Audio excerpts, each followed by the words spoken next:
semuanya, perkenalkan nama aku Andin Berlian Putri Sugani dari LKB 3 dengan NIM 2407595. Halo, perkenalkan nama saya Ragilan Nomsti dengan NIM 2407602 dari kelas LKB 3. Halo, perkenalkan nama saya Nazar Sarimala dari kelas LKB 3 dengan NIM 2402986. Halo, perkenalkan nama saya Zakwan Arif Kumara Haryono dari LKB 3 dengan NIM 2408791. Hai, kenalin nama aku Nazar Safila Azhara dari LKB 3 dengan NIM 2404494. Halo, perkenalkan nama saya Satria Haji Purnama dari LKB 3 dengan NIM 2405799. Halo semuanya, jadi di video kali ini kita akan membahas tentang truk odol atau truk overdimension dan overloading. Nah teman-teman, kalian sendiri sudah tahu belum truk odol itu apa? Nah, jadi truk odol itu adalah truk yang bermuatan berlebihan. Nah, ini tuh tidak hanya merusak infrastruktur jalan, tetapi juga bisa mengakibatkan kecelakaan. Maka dari itu, pemerintah sedang ada program Zero Odol untuk menghapus sebagai langkah awal untuk menghapus truk odol yang ada di Indonesia ini. Kalian tahu nggak sih, berdasarkan penelitian, lebih dari 50% truk logistik di Indonesia termasuk dalam kategori odol. Nah, truk-truk ini tuh menyebabkan jalanan lebih cepat rusak, bahkan umur jalanan dapat berkurang hingga 50% dari desain awal.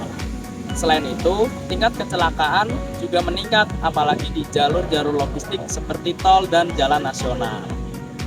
Oleh karena itu, kebijakan Zero Odol menjadi prioritas nasional karena agar terciptanya transportasi logistik yang aman, efisien, dan tertib.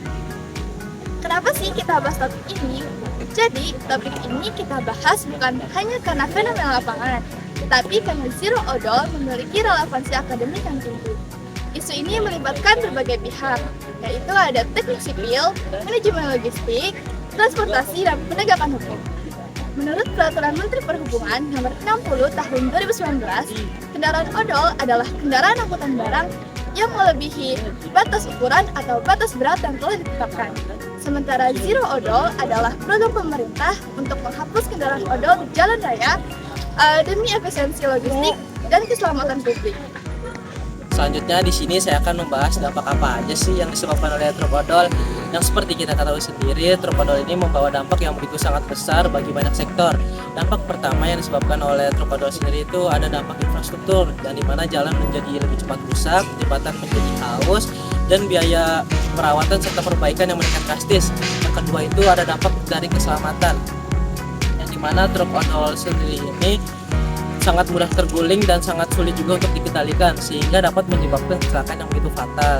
Dampak yang ketiga atau dampak yang terakhir ini ada dampak dari ekonomi seperti biaya perbaikan jalan yang meningkat, dan juga akan timbul persaingan secara tidak adil di sektor logistik.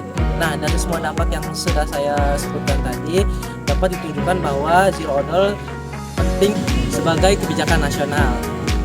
Namun, pelaksanaan Zero Odol itu sendiri tidaklah mudah karena masih banyak truk odol yang lolos ke pengawasan, dan juga jumlah mereka itu bisa terbilang banyak, diperkirakan mencapai 5.000 atau sampai 1 juta unit yang beroperasi di jalan raya. Industri logistik masih belum mampu untuk mengganti atau merubah armada mereka. Nah, selain daripada itu, koordinasi antar lembaga seperti Kementerian Perhubungan, Korlantas Polri, ataupun operator tolnya yang kurang optimal. Nah, hal ini nih guys yang menjadi tantangan utama untuk mewujudkan transportasi logistik yang tertib. Belum, sabar. Selanjutnya ada solusi untuk menghadapi odol. Yang pertama ada penegakan hukum yang ketat dengan diadakannya sistem penilangan yang rutin dan sistem penilangan digital. Nah, yang kedua ada memodernisasikan infrastruktur seperti diadakannya Weigh in Motion, alat pendeteksi truk odol otomatis. Nah, yang ketiga ada intensif bagi perusahaan logistik yang telah mengganti armada truk odol menjadi truk standar. Nah, yang keempat ada edukasi dan kolaborasi guna untuk membangun kesadaran lebih panjang. Dengan langkah-langkah ini, odol bukan hanya sekedar aturan, namun langkah nyata untuk menjaga infrastruktur dan keselamatan masyarakat dan efisiensi logistik nasional.